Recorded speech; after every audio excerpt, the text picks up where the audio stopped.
ఈరోజు అసెంబ్లీలో రేవంత్ రెడ్డి గారు, తెలంగాణ సీఎం రేవంత్ రెడ్డి గారు మాట్లాడింది చూస్తే బన్నీ ఫ్యాన్స్ ఎవరైనా కానీ రేవంత్ రెడ్డి గారి మీద కోపడాల్సిన అవసరం లేదు. ఆ రోజు జరిగిన సంఘటనని ఆయన పోసుకొచ్చినట్టు చెప్పి ఇది జరిగింది, ఇలా చేశాడు. ఈరోజు నేనే గనక మౌనంగా ఉంటే రేపొద్దున ఇంకో హీరో ఇంకో ప్రాణం పోతుంది. అందుకని జస్ట్ ఇలా చేయకుండా ఉంటే ఇలాంటిది ఏమి ఉండదు కదా. సినిమాకి వచ్చి సినిమా చూసి వెళ్ళిపోతే ఎలాంటి ఇబ్బంది లేకపోతున్నా 2 కిలోమీటర్ల దూరం నుండే మా కారు పై విండో ఓపెన్ చేసి రావడంతో చుట్టుపక్కల ఉన్న 7-8 థియేటర్లు మొత్తం ప్రేక్షకులందరూ సంజయ్ థియేటర్కి వచ్చేసారు. ఆ గేట్ తీయటంలో మొత్తం అందరూ ఒకేసారి వెళ్ళటంలో ఏమైందంటే ఇలా ప్రాణహాని అయింది అని చాలా చక్కగా చెప్పాడు ఆయన. బన్నీ ఫ్యాన్స్ ఎవరన్నా సరే రేవంత్ రెడ్డి మీద కోపడవసరం లేదు. ఏదో జరిగింది. ఇంకోటి ఏంటి, ఆయన ఏమంటే బెనిఫిట్ షోకి నేను ఇచ్చాను, టికెట్ రేటుకి నేను ఇచ్చాను. ఒకవేళ నిజంగా బన్నీ ఒక స్టేజ్లో నా కోసం నా పేరు ఎత్తలేదని నాకు ఏమైనా కోపం ఉంటే నేను బెనిఫిట్ షోకి ఎందుకు ఇస్తాను? టికెట్ రేట్ ఎందుకు పెంచుకోమని ఇస్తాను? ఆయన ఓపెన్గా చెప్పాడు ఈ మాట.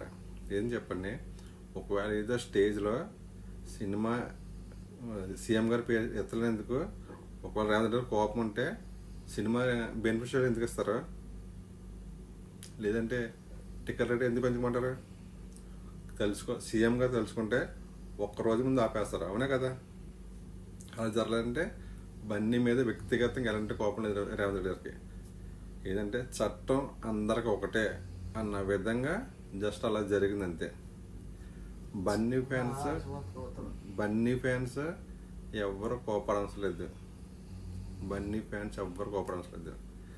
ఇంత పెద్ద సక్సెస్ని ఎంజాయ్ చేయండి అంతే. పుష్పని ఇంత పెద్ద సక్సెస్ని ఎంజాయ్ చేయండి. జరిగిన చిన్న సంఘటన అసలు ఎక్కడ కోపడం అవసరం లేదు.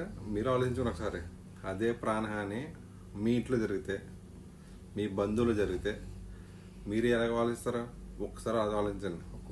బన్నీ ఫ్యాన్స్ కింద కానీ కాదు, ఒక్కసారి ఎవరింటైతే ప్రాణం పోయిందో వాళ్ళ బంధువులుగా, ఆ కుటుంబ సభ్యులుగా ఒక్కసారి మీరు ఆలోచించి మీరు రేవంత్ రెడ్డి గారిని అభిమానించాలా, లేకపోతే కోపం పెంచుకోవాలని మీకు అర్థమవుతుంది.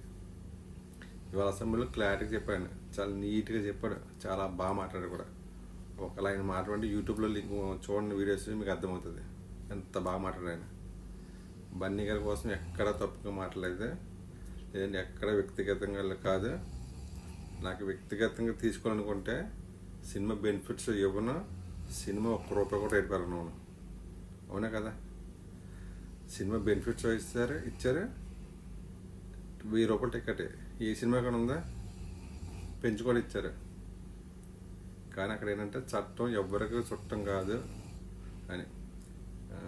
తర్వాత కేటీఆర్ గారు ఒక మాటని కొంచెం ఎక్కువ హైలైట్ చేస్తున్నారు. ఏంటంటే ఎవరైతే బెనిఫిట్స్ ఇచ్చారో ఆ సీఎం పేరు కూడా మర్చిపోరు బన్నీ అని చిన్న మొక్క హైలైట్ చేస్తున్నారు. ఇలాంటి రాజకీయంగా కానీ ఈ ఫ్యాన్స్ ఎవరు వ్యక్తిగతం తీసుకోవద్దు, ఇది గమనించండి అంతే.